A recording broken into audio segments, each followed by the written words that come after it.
attentive to a word from the apostle. Now, before faith came, we were imprisoned and guarded under the law until faith would be revealed. Therefore, the law was our disciplinarian until Christ came, so that we might be justified by faith. But now that faith has come, we are no longer subject to the disciplinarian. For in Christ Jesus, you are all children of God through faith. As many of you were baptized into Christ, have clothed yourselves with Christ. There is no longer Jew or Greek. There is no longer slave or free. There is no longer male or female. For all of you are one in Christ Jesus. And if you belong to Christ, then you are Abraham's offspring, heirs according to the promise. Let us pray. Holy God, may the words of my mouth and the meditations of all our hearts here today be holy and acceptable to you, O Lord, our rock and our Redeemer. Amen. Some of you, I don't know if many of you know, my baptism story. I'll say this is by far one of my favorite pieces of being an ordained teaching elder. It's just fantastic to be able to take part in a big portion of someone's life. And then to be there at that time when we baptize them and welcome them into the family, and then we take the vows and we commit to seeing them grow and become what they're called to be in Christ. It's one of my favorite parts. So back to, some of you might know my baptism story, some of you may not. I didn't get the baby baptism. There was no water on my head, and if there had been, I guarantee I would have fussed and caused a lot of problems. But I had just started going to church. I had just become a Christian in college, and I was struggling with the church I was going to, and it wasn't...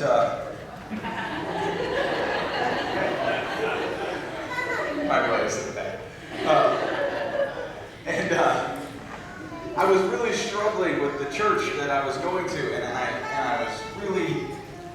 was really falling back away from faith. And I had this wonderful friend who said, "Hey, why don't you come to my church? Why don't you try this church out?" And it happened to be the Presbyterian church, and Reverend Bill, who happens to now be one of my mentors and closest friends, was the pastor there. And I hung out with Reverend Bill. I became really, really close with him. And I'm sure he thought quite often, who is this kid, this college kid that's following me around? And I can't tell you, aside from it was a spirit-filled movement, what happened that I said, I want to get baptized.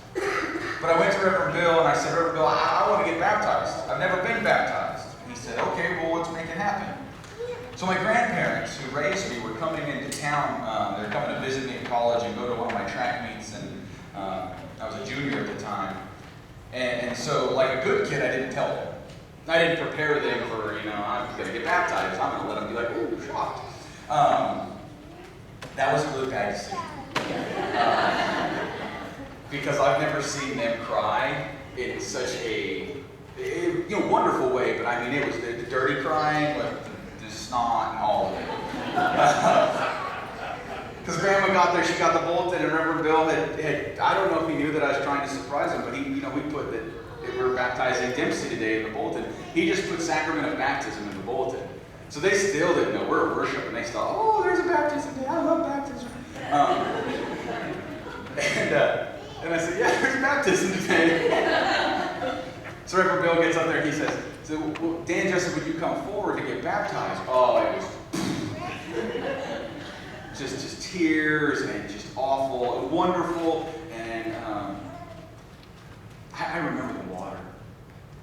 I was wearing this lavender purple shirt. It was the only button-up shirt I owned, and a tie. I didn't know how to tie it. It looked terrible. And I knelt down, and Reverend Bill, a little handful right on him. See, Reverend Bill was like, one. This is the second shower for the day. Lavender shirt, dark purple. But I remember it. I can tell you who a good bit of the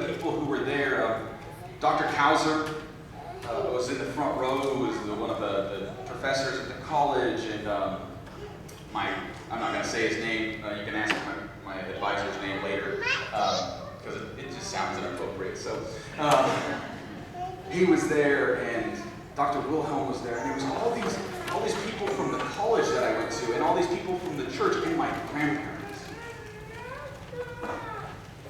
And it sticks out to me because that day I made a choice, but this day Lexi and Chris made a choice, and that choice is just as powerful. Because Chris and Lexi and Austin and Kylie and Kelly, or Cody and Kelsey, and we're all going to remember this moment, the people who were here, and we're going to tell her of it. And we're going to tell her who she's connected to, and why she's connected to it, and how she's connected to it. That she's connected to Ruth and Jerry and Todd and Lisa. That she's connected to even Cody Perry. Maybe don't tell her that. You were talking, I caught you. I remember the people I was connected to in that moment, and how they pulled beyond that time and place to that moment. And she will too. Because it's the connections. Baptism is about connections, about being enveloped in the family of faith. It's about the putting on of Christ, and how we've all done that, and how it connects her and binds her to this place, this time, this body, and well beyond this body and this time and this place. The people she'll never meet, gone and still to come.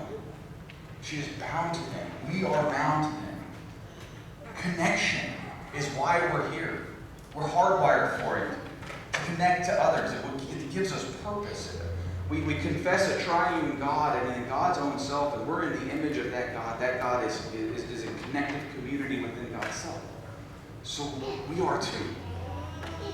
Connection and connectivity is what we crave. It's to be part of something bigger. To be part of something much bigger than ourselves. And to be part of something that matters.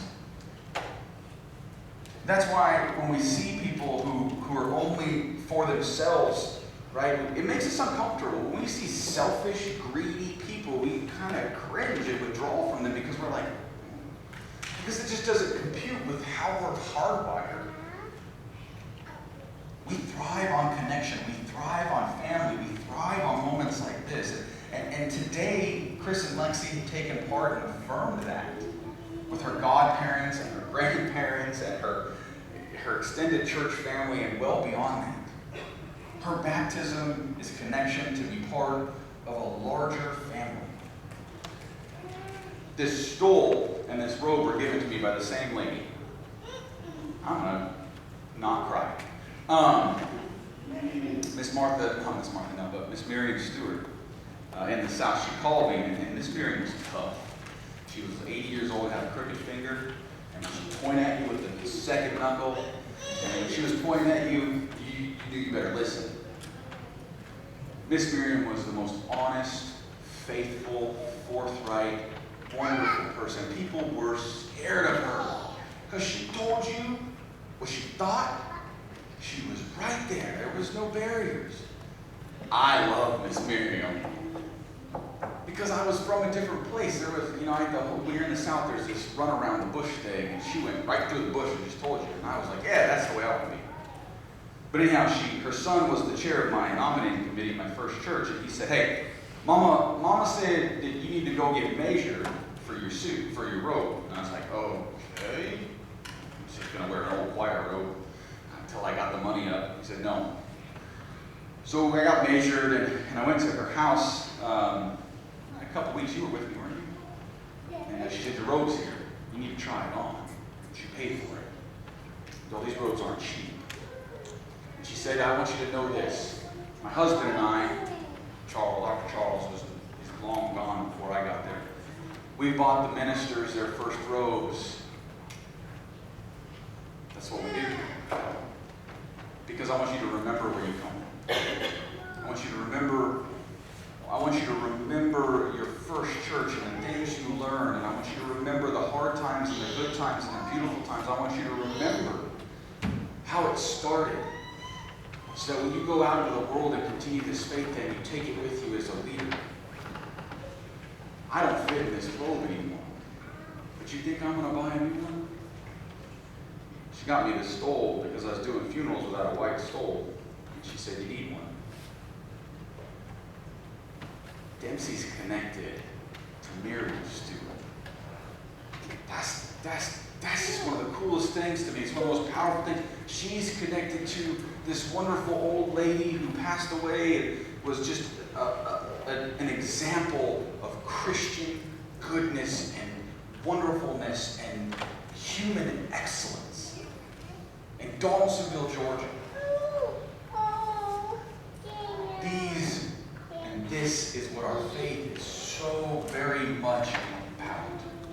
We affirm in Christ that we are part of something bigger, something that is more than just bonds of race or anything like that, but it's so much bigger.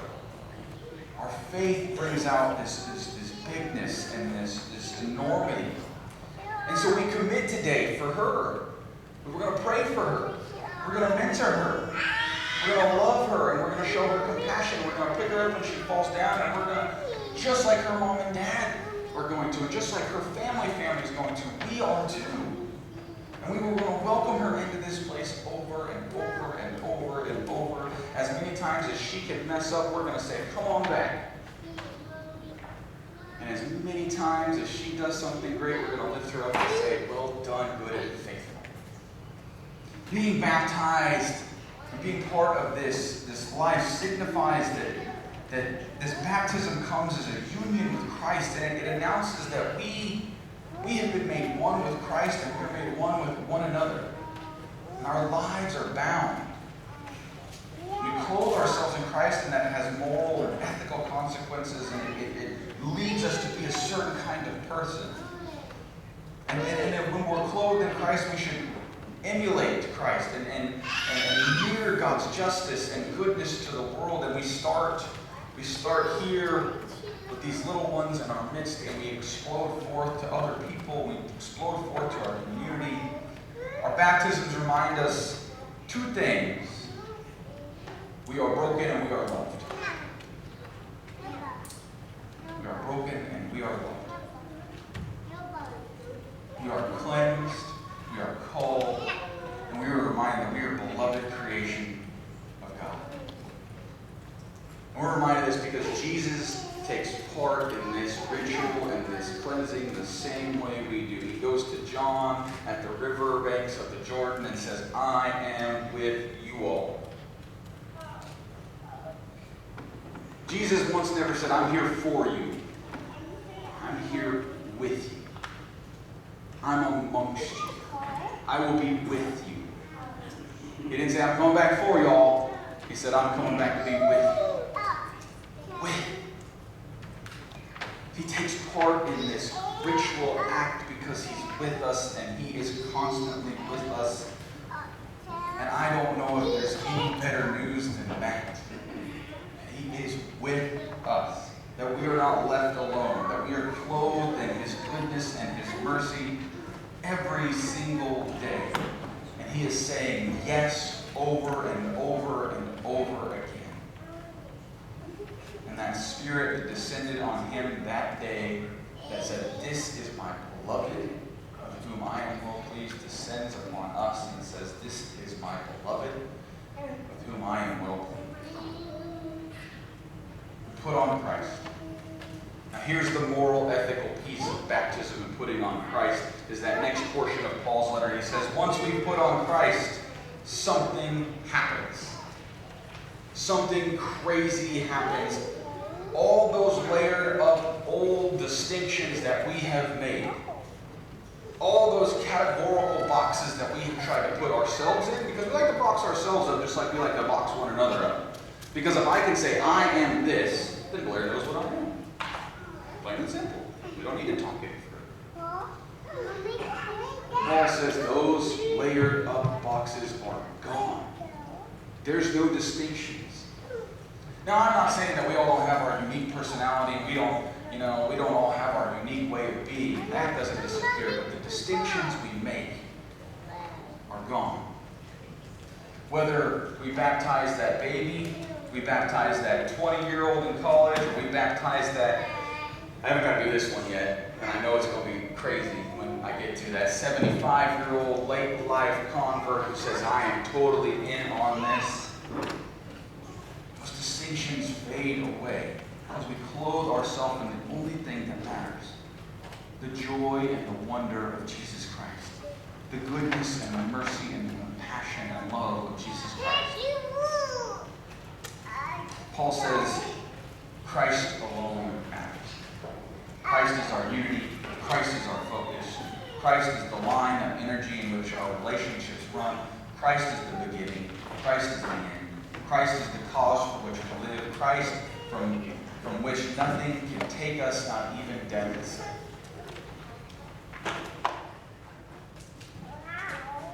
Brothers and sisters, remember, even if you can't, remember the water that runs over you to this day. Remember the water that pours over your soul. Remember the water that touches your skin and kisses you and makes you clean and new. And remember that as that water poured over your head, or you were dumped and pulled out, or you were dipped down, as you came out from that water, at whatever point you were at in life, you were clothed with Christ. You are brothers and sisters and heirs and beloved children. And God loves you more than you can even imagine. And that Spirit descends upon you. As you remember that each and every person you meet is the beloved child of God, mirrors the reflection of Christ back to you, displays that back. And if we can mirror that same love that we are reminded of this day in these waters poured on this beautiful child's head, how much better our Lord is.